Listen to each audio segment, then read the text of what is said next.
Señor. Hoy vamos a tener el estudio a la última iglesia de Apocalipsis, la carta a la iglesia de Laodicea.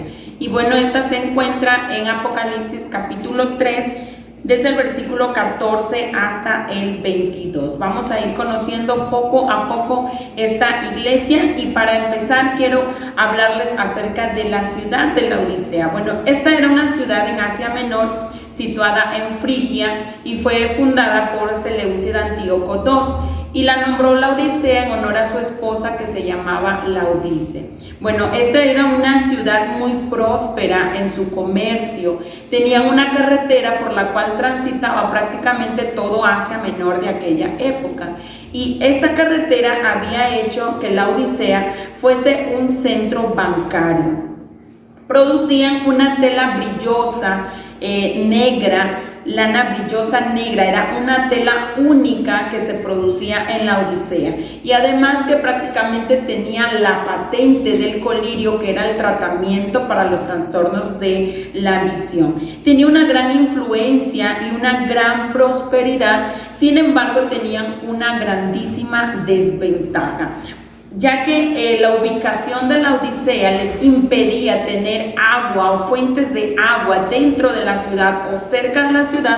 Laodicea tenía que traer a través de tuberías aguas de Hierápolis, pero en Hierápolis solamente eran fuentes de aguas termales, eran aguas calientes las que habían en Hierápolis, y a través de las tuberías llegaba a la ciudad de Laodicea, pero llegaba tibia, y esta agua tibia ocasionaba en su mayoría los trastornos estomacales o los problemas estomacales que padecía la ciudad en su mayoría.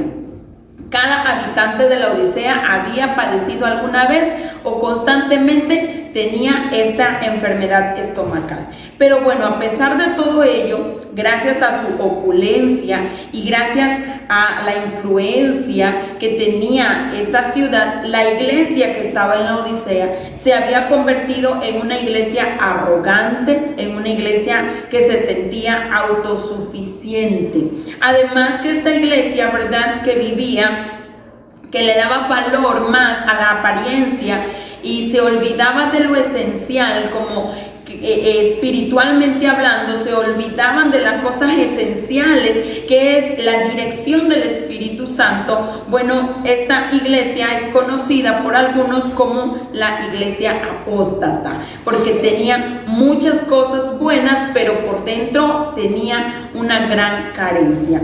Y bueno, el apóstol Pablo menciona en Colosenses 4:16, dice que él había enviado una carta a Laodicea y quería, ¿verdad?, que esa carta se leyera en Colosas y la de Colosas se leyera en Laodicea.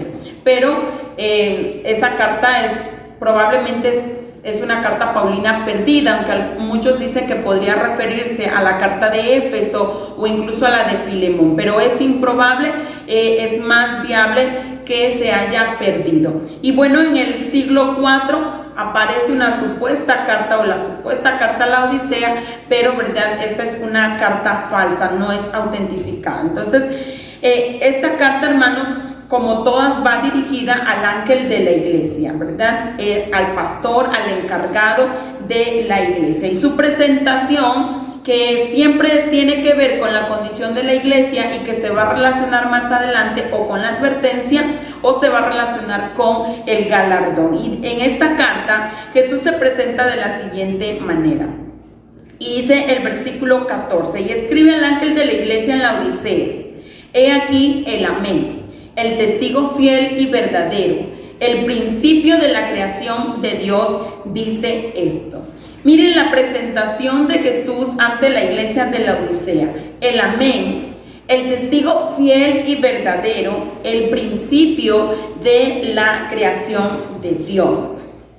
La palabra amén es una interjección hebrea que significa así sea. Cuando el predicador está hablando, ¿verdad?, nosotros decimos amén como una afirmación a lo que el hermano, el predicador, está diciendo. Pero cuando se relaciona con una persona o figura una persona, el amén ya no es una interjección de así sea, sino se refiere a una persona digna de confianza. Cuando el Señor está diciendo, he aquí el amén, El testigo fiel y verdadero está diciendo, he aquí que soy una persona digna de confianza, el confiable, el testigo fiel y verdadero. Mire cómo Jesús reafirma la palabra el amén, el confiable.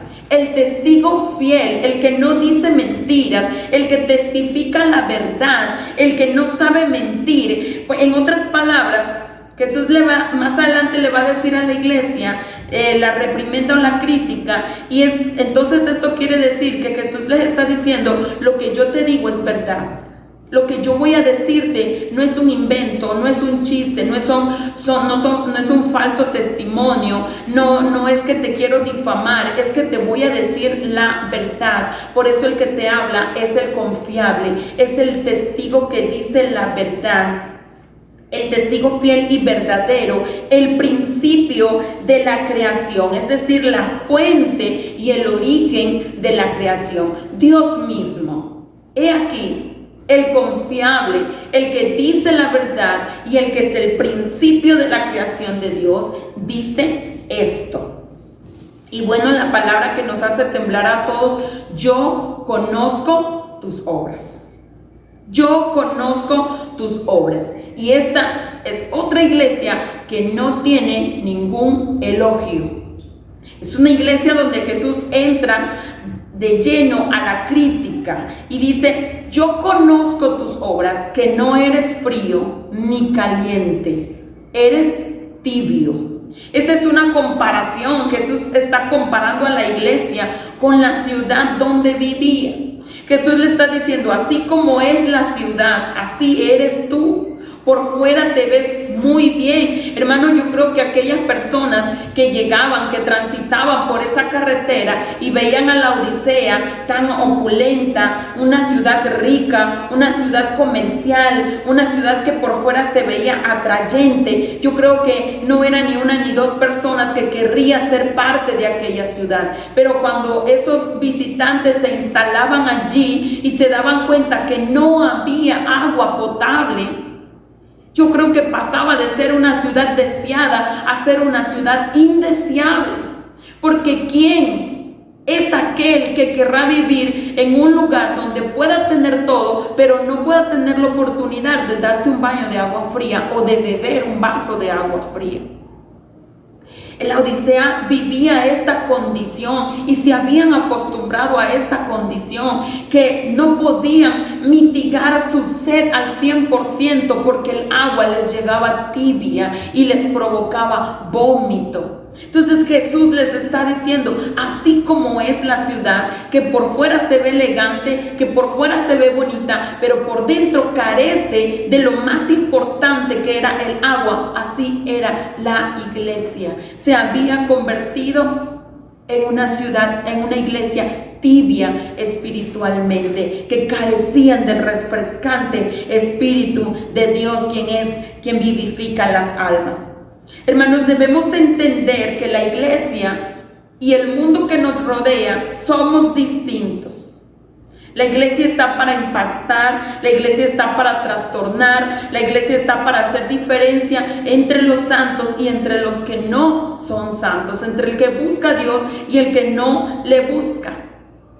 Pero hoy en día, hermanos, se profesa, hay muchas iglesias que profesan un cristianismo asociado con el sistema del mundo. Es una iglesia que se lleva con el sistema del mundo, que abraza el sistema del mundo, que tiene una amistad con el mundo, cosa que Dios lo ve como tibieza espiritual. Una iglesia incapaz de hacer redarguir las mentes y los corazones, incapaz de predicar o de enseñar una palabra que traiga arrepentimiento al corazón. Entonces Dios lo veía como tibieza espiritual, y entonces les dice, tú no eres frío ni eres caliente, eres tibio. Por lo tanto, así como tú vomitas esa agua, yo también te vomitaré de mi boca. Porque así como tú no toleras el agua tibia en tu estómago, yo tampoco tolero verte, yo tampoco puedo retenerte, sino que te vomitaré de mi boca. Ojalá fueses frío o caliente, dice la carta, porque los manantiales fríos son refrescantes, y los manantiales de aguas minerales que son calientes son curativas, son medicinales, pero las tibias solo provocaban náuseas en la ciudad. La tibieza espiritual es indiferencia. La tibieza espiritual es apatía. El creyente pasó de respetar los pensamientos y las creencias de los demás a tolerarlo y aceptarlo. Hoy en día la iglesia está creyendo que todas las religiones pueden llevarte a Dios, que todas las religiones tienen algo bueno y algo malo. Se convirtieron en creyentes indiferentes a la voz del Espíritu Santo, indiferentes a la palabra del Señor, indiferentes a la presencia de Dios, que quieren hacer las cosas como ellos quieren y no como Dios las pide. Es una tibieza espiritual.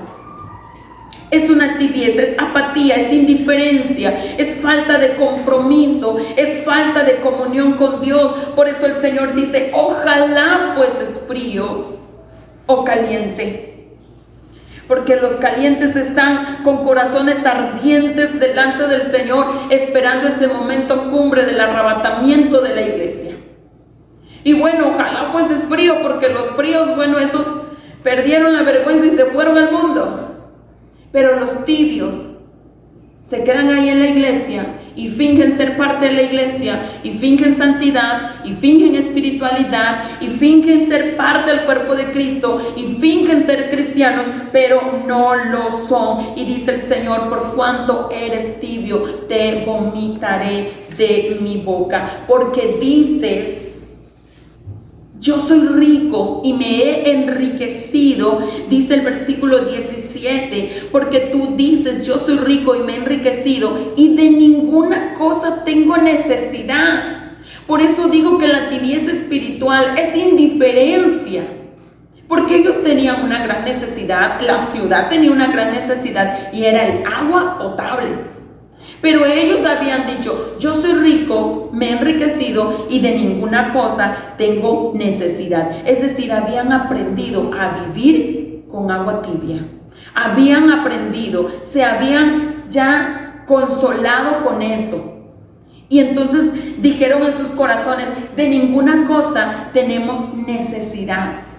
Pero dice el Señor, pero no sabes que tú eres un desventurado, miserable, pobre, ciego y desnudo. Mire cómo el Señor habla a la iglesia, a su pueblo, sin suavizarles nada.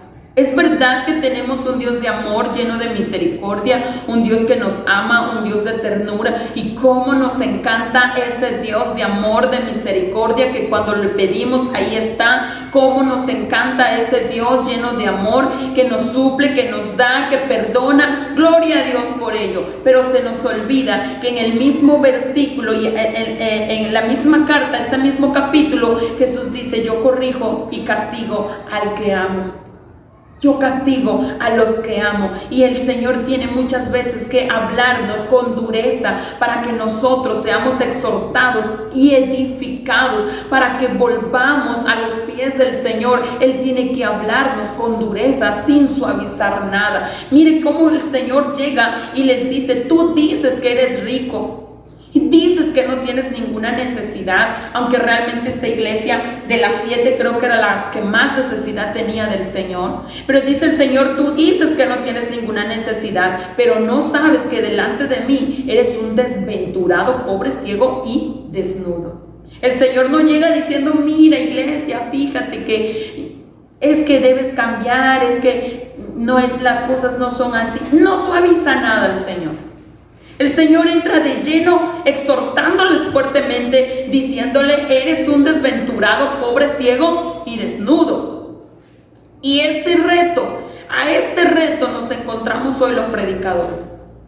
El de hablar con autoridad la palabra sin tapar nada, sin suavizar nada, porque la gente solamente quiere oír promesas de bendición. El oyente solamente quiere escuchar que tú le digas, Dios te dice que te va a bendecir, Dios te dice que te va a dar esto, Dios dice que te va a dar lo otro. cuando realmente hace falta que se le diga al pueblo del Señor que sea exhortado, que el pueblo del Señor sea confrontado con la verdad de la palabra. Mire cómo el Señor habla y, ¿verdad? Así debemos hablar para hoy nosotros, cada predicador. Muchos, ¿verdad?, prefieren dejar de predicar doctrina, dejar de predicar temas que puedan causar controversia y comienzan a predicar mensajes que estén de acuerdo a lo que la gente quiere oír, pero que nunca se nos olvide lo que Jesús le dice a la iglesia: yo reprendo y castigo a los que amo. Es decir, que si nosotros amamos al pueblo del Señor, siempre vamos a exhortarles para que estén bien delante del Señor. Y dice el versículo 18: por tanto, yo te aconsejo que de mí compres oro refinado en fuego para que seas rico, y vestiduras blancas para vestirte y que no se descubra la vergüenza de tu desnudez, y unge tus ojos con colirio para que veas. Yo te aconsejo que de mí compres. Y cuidado con esto, porque esto no significa que el Señor es un comerciante al cual le puedas decir: dame 1,000 pesos de santidad, te compro 1,000 pesos de sanidad, quiero 10,000 pesos de unción. No es así. Isaías 55 dice: todo el que tenga sed y el que tenga hambre, ven y compre sin precio y sin dinero. Es decir, no quiere decir que Jesús sea un comerciante que te venda con dinero, sino que Él tiene lo que tú necesitas. Lo que el Señor está diciéndole a la iglesia: tú necesitas de mí oro y vestidos y colirio, porque lo que tú produces, acuérdese que producía una tela única, la lana negra, brillosa. Hijo Jesús, eso no te cubre. Tú necesitas comprar vestiduras de mí. Comercias con oro, tienes mucho comercio, tienes mucho dinero, pero necesitas oro refinado en fuego del que tengo yo. Es lo que el Señor está tratando de decir. Lo que tú tienes, con lo que tú comercias, lo que tú vendes, no te sirve. Tú necesitas lo que yo tengo para ti. Entonces yo te aconsejo que de mí compres oro refinado en fuego. Cuando el Señor habla de oro refinado en fuego, está hablando de un oro que ya pasó todas las pruebas de calidad. Es un oro de alta calidad. Y tú puedes tener todo lo que tú quieras, pero es otro nivel tener oro refinado en fuego en Cristo Jesús. Vestiduras blancas para vestirte, porque aunque la Odisea producía esa lana brillosa, necesitaba urgentemente el espíritu de regeneración que vistiese a la iglesia de justicia, de amor y de fidelidad. Y el colirio para que veas. Porque aunque ellos producían y tenían la patente de este medicamento que trataba los trastornos de visión, ellos eran ciegos espiritualmente. Ellos necesitaban con urgencia que el Señor los regenerara. Y bueno, vemos la recomendación en el versículo 19, una recomendación muy simple. Yo reprendo y castigo a los que amo, sé pues celoso y arrepiéntete. ¿Sabe que el Señor llega con palabras duras a la iglesia? Usted se imagina que llegó el cartero con una carta especial dirigido al ángel, y cuando lee la carta en la iglesia, el Señor les dice: tú no tienes nada bueno, lo que tú eres es que eres un desventurado, pobre, ciego y desnudo. Yo creo que esto fue una confrontación dura para la iglesia que escuchó estas palabras de parte del Señor. Y quien estaba hablando era el amén y el testigo fiel. O sea, no estoy diciendo mentiras, decía el Señor, lo que te digo es verdad. Eres tibio. Yo creo que estas palabras fueron duras para la iglesia, pero no tenían la intención de herir. Cuando uno exhorta al pueblo del Señor, no lleva la intención de herir a la gente, lleva la intención de regenerar, de confrontarlos, de hacerlos volver al camino del Señor. Esa era la intención del Señor, porque ama a su pueblo. Dice: sé pues celoso. Cuando la iglesia escucha estas palabras del Señor, lo que Dios espera, que la iglesia reaccione con entusiasmo para volver a sus pies. Él quiere, ¿verdad?, ese celo ardiente por Cristo. No es un celo de sospecha, es un celo que denota entusiasmo, apresuramiento, diligencia, un anhelo ardiente por volver a los pies del Señor, por volver a la presencia del Señor. Y tenemos el versículo 20, un versículo muy conocido por todos, que dice: he aquí, yo estoy a la puerta y llamo. Si alguno oye mi voz y abre la puerta, entraré a él y cenaré con él y él conmigo. Jesús no le está hablando al impío. Allí en el versículo 20 de Apocalipsis 3, Jesús no está hablando de salvación, está hablando de una relación íntima con su pueblo. En el versículo anterior, en el 19, recuerda que Él dice: sé pues celoso y arrepiéntete, porque Él espera que reaccionemos, que esas palabras que confrontan, espera el Señor que nos hagan reaccionar y nos hagan anhelar de nuevo su presencia. Entonces en el versículo 20 está hablando de una relación personal con el creyente. He aquí, yo estoy a la puerta y llamo, y si alguno oye mi voz y abre la puerta, entraré a él y cenaré con él y él conmigo. En este versículo, hermano, Dios nos deja ver que no solamente la iglesia o el creyente anhela la presencia del Señor, sino que Él mismo anhela tener una relación con nosotros. Imagínense cómo Dios no demuestra su amor, cómo seremos capaces de decir dónde está Dios cuando a veces nos sentimos alejados del Señor, cuando a veces sentimos que Dios no está allí, y nos preguntamos dónde está Dios. Bueno, Dios está detrás de la puerta. Él dice: yo estoy a la puerta y llamo, y si alguno oye mi voz. Mire qué tan lindo es el Señor, que no somos nosotros los que vamos y clamamos y le llamamos, sino que es Él quien viene a mi casa, toca mi puerta y espera que yo le abra. Claro, Él es Dios y Él puede abrir la puerta y Él puede cerrarla. Pero esto nos demuestra la gracia de Jesucristo al estar Él ahí llamando, pero también nuestra responsabilidad de decidir si abrir o no abrirle la puerta. Esto nos habla de una relación íntima, de una amistad con el Señor. Porque ¿a quién es aquel que tú de noche le vas a abrir la puerta para que cene contigo? Sino a un compañero, a alguien a quien le tengas confianza, con alguien con quien quieras compartir un tiempo de íntima comunión, de una relación de amistad, de un tiempo de convivencia, de calidad. Pero hay dos cosas. Primero es oír la voz del Señor que está llamando, y la otra es abrir la puerta. Porque a veces oímos esa voz, sentimos en el corazón, el mismo Espíritu nos hace sentir en nuestros corazones que debemos y necesitamos tener comunión con el Señor. Ese es oír la voz de Dios, pero muchas veces no abrimos la puerta. Aquí hay dos cosas: es oír la voz de Dios y abrir la puerta. Somos responsables nosotros de nuestra vida espiritual. Fuésemos justificados si nosotros le llamásemos al Señor y Él no respondiera. Pero no tenemos excusa cuando el Señor mismo dice: yo estoy detrás de tu puerta, estoy tocando, te estoy llamando. Si tú me oyes y abres la puerta, yo entraré, cenaré contigo y tú conmigo. Bendito sea el nombre del Señor. El versículo 21 dice: al que venciere. Aquí está el galardón. Al que venciere. ¿Qué tenía que vencer esta iglesia? La tibieza espiritual, la indiferencia, la apatía, el sentido de autosuficiencia.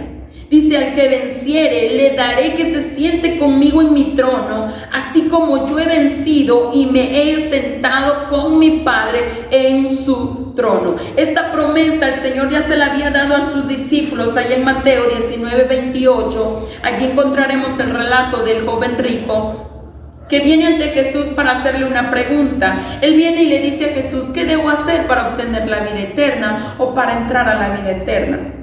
Y el Señor le dice: bueno, cumplir los mandamientos. ¿Cuáles? Dijo el joven: no matarás, no cometerás adulterio, no robarás, amarás a tu padre, honrarás a tu padre y a tu madre, amarás a tu prójimo como a ti mismo. Y el Señor le comienza a decir todos los mandamientos. Y el joven le dice: todos estos mandamientos yo he cumplido desde mi juventud, como queriendo decir, entonces ya me merezco el cielo.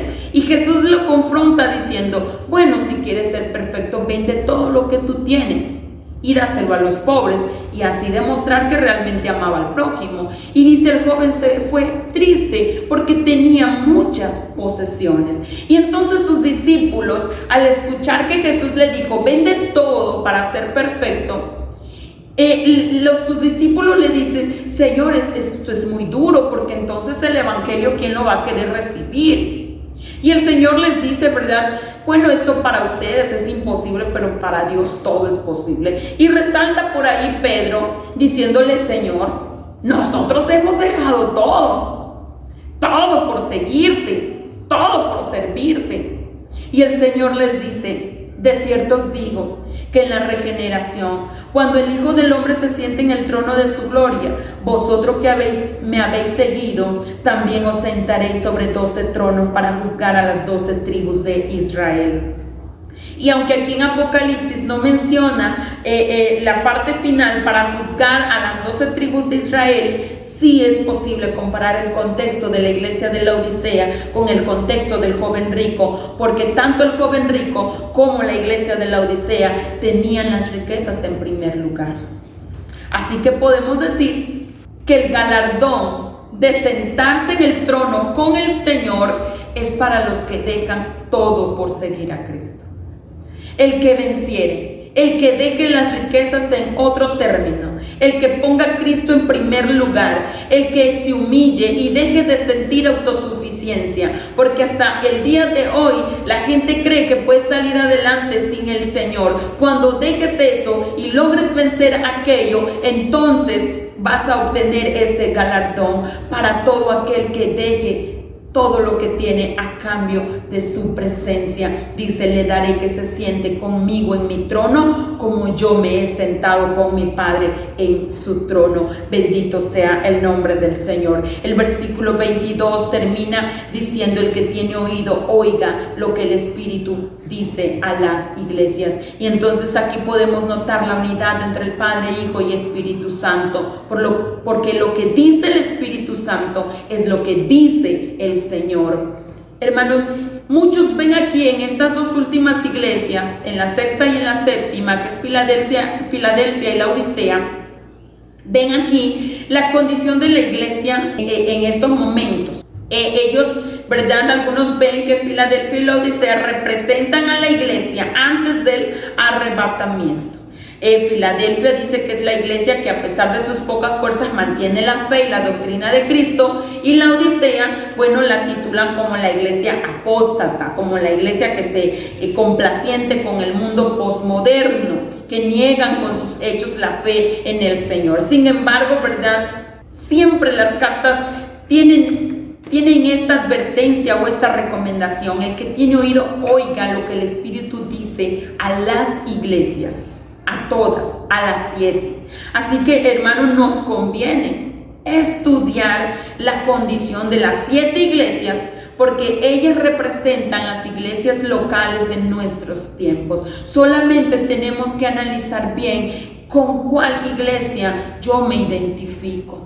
¿Con cuál iglesia el Señor puede compararme en estos momentos? ¿Cómo estoy yo delante del Señor? ¿Qué es lo que yo tengo que vencer? Si podemos recordar a Éfeso, una falta de amor sincero, que tenía que hacer volver al primer amor, volver a hacer las primeras obras. Usted recuerda, Esmirna es una iglesia que se sentía pobre o que estaba pasando por pobreza, pero que delante del Señor tenía una grandísima riqueza espiritual. ¿Qué necesitaba hacer esta iglesia? Ser fiel hasta la muerte, aún en su pobreza, aún en lo que todavía había de venir sobre ella. El Señor les dice: sé fiel hasta la muerte. La iglesia de Pérgamo es una iglesia, recuerde, que toleraba la doctrina de Balaam y la doctrina de los nicolaitas, y que el Señor les dijo: arrepiéntete, si no vendré pronto a ti y pelearé con la espada de mi boca contra aquellos idólatras, contra aquellos apóstatas. Usted recuerda, la iglesia de Tiatira es una iglesia que estaba permitiendo que una falsa profetisa dentro de la iglesia sedujera a los siervos del Señor para hacerlos caer en fornicación. Tenemos a la iglesia de Sardis, y esta no estaba tibia. El Señor le dice a Sardis que está muerta. ¿Qué necesitaba para recibir el galardón? Tenía que vencer la muerte espiritual. Y el Señor le dice: vela pues, porque si no, vendré a ti como ladrón y no sabrás a qué hora vendré sobre ti. Necesitaban reavivar ese fuego espiritual y comenzar una vida de oración, permanecer velando en el Señor. Y usted recuerda la iglesia de Filadelfia, la del estudio pasado, que a pesar de las pocas fuerzas no pierde su identidad como hijo de Dios, no niega la fe. ¿Qué tenía que hacer a pesar de todo Filadelfia? El Señor le dijo: retén lo que tienes para que ninguno tome tu corona. Y bueno, la Odisea es la iglesia tibia, la iglesia indiferente, la que tiene falta de compromiso, la que se conforma con solo estar en el templo y no quiere un compromiso realmente con el Señor. Bueno, ¿qué necesitaba esta iglesia? Oír la voz de Dios y abrir la puerta. Solo, ¿verdad?, el que escucha la voz y abre la puerta podría gozar de la preciosa presencia del Señor. Necesitamos estudiar, hermanos, las 7 cartas y darnos cuenta con cuál de ellas nos identificamos y qué cosa es lo que nosotros tenemos que vencer, qué es lo que Dios podría elogiarnos a cada uno y qué es lo que Dios podría reprendernos o exhortarnos a cada uno.